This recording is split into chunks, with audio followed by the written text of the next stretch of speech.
Cloudy or milky water is most commonly caused by at least one of these 5 things: scaling, bad water balance, water saturation, low sanitizer level, or high cyanuric acid level.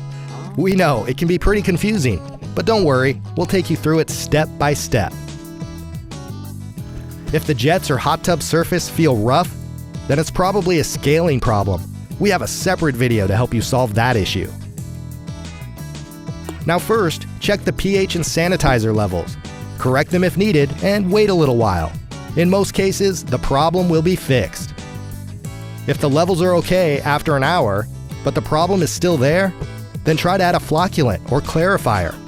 This will cause small particles to get big enough to be filtered out, in which case the water will clear up.